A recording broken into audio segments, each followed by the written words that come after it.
Wow, an audience. I haven't had this experience in more than a year. It's great to be here in Dubai. I'm extremely excited. My name is Esti Peshin. I'm the general manager of the cyber division of IAI, Israel Aerospace Industries. And today, I'm going to speak about resilience as a master key to cybersecurity. So, cyber is a strategic threat. Now? Still no. So, cyber is a strategic threat. And today, we identify 6 major strategic trends within cybersecurity.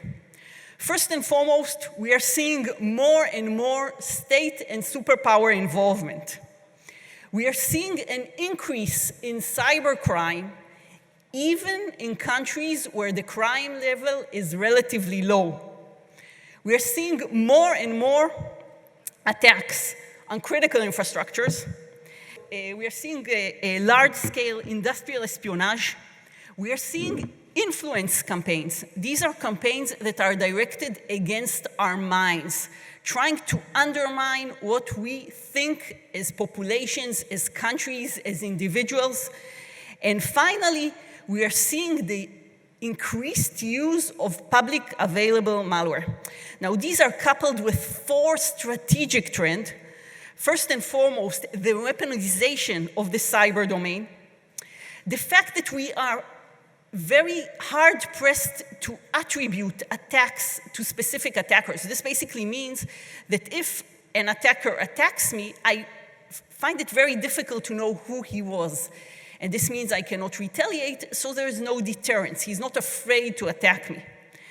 We're seeing a very wide skills gap. This basically means that there are more cyber attackers and cyber defenders. Not enough people are learning cybersecurity. And finally, we are seeing the attackers moving towards new technologies like cloud, like Internet of Things, like 5G, where the defenders are very slow on the uptake. They're slower on defending these platforms. Now, in the past few months or so, we have seen 2 new emerging trends. Number 1, we have seen supply chain attacks. These attacks basically mean that the attackers are attacking our supply chain, our infrastructure, rather than our organizations, the software we use, the hardware we use. An additional trend that we saw is that they accompany these attacks with a media campaign or a social media campaign aiming to tarnish reputation. So they are harming the good guys in 2 manners. Number 1, they are attacking them in a manner that is extremely difficult to detect because supply chain attacks are very, very challenging. And number 2, they are doing so in a manner that tarnishes the reputation of these organizations. Now, the coronavirus is changing the way we do business, or has changed the way we do business. We are seeing a very large adoption of work-from-home technologies. We are seeing heightened activity on customer-facing networks, greater use of online services. I believe that at least half the presentations in this amazing conference are given online. This wasn't the case in the past. And finally, we're seeing a trend of people using their own personal devices in order to work. So less secure devices, or devices that are utilized also by their children, by their spouses, in order to do other things than work.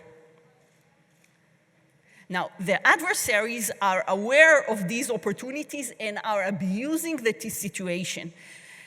The number of cyber attacks within the coronavirus period has tripled, quadrupled. In some cases, in some areas, there are 10 times more attacks than there were in the past. Now, the real challenge, ladies and gentlemen, is maintaining business continuity, continuing to do business effectively while securing our networks, while maintaining cybersecurity. This is the real challenge. This is the essence of the challenge today. Now, when we are talking about digital leadership, the next generation ecosystem should have 4 main characteristics. Ladies and gentlemen, this is a very important slide. Number 1, trusted partner. Now, trust should be achieved in a foolproof manner. We need to know at a given moment that a certain entity with whom we are communicating digitally is trusted. In a similar manner that when I speak to a person face to face, I know he's the person I'm speaking with, I need to be able to know the same thing about my digital partners. We need resources and adaptation. Nation states, critical infrastructures, enterprises, and even private citizens should change the way they do business, should allocate more resources to cybersecurity, should adapt their organizational culture, their procedures, their playbooks to address also cybersecurity. Collaboration is crucial. Our strength lies in our numbers. Our strength lies in our ability to share information. If a certain entity is cyber attacked and shares information about this cyber attack with other entities, it has a higher chance of protecting the ecosystem. This is a crucial part of how to make an ecosystem resilient. And finally, we need robust and resilient networks.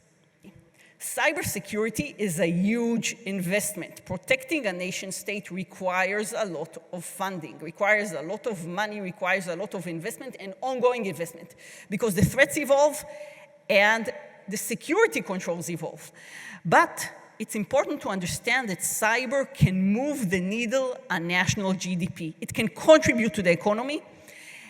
It not only requires investment, it can bring money into the economy.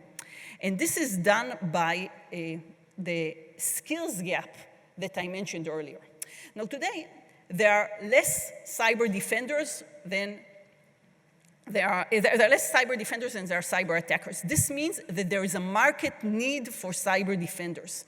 Nation states that have the presence of mind to push forward and create more and more cyber defenders can contribute to the global cybersecurity and can contribute to their local GDP. When we're talking about the major operational capabilities, again, ladies and gentlemen, a very important slide. We're talking about 5 operational capabilities.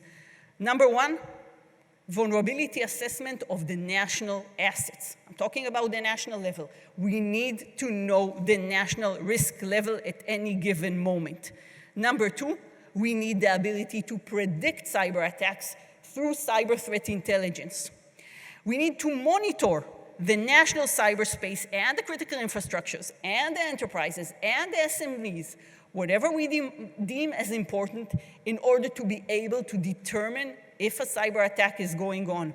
We need to be able to investigate and analyze cyber attacks in order to determine the proper countermeasures against them.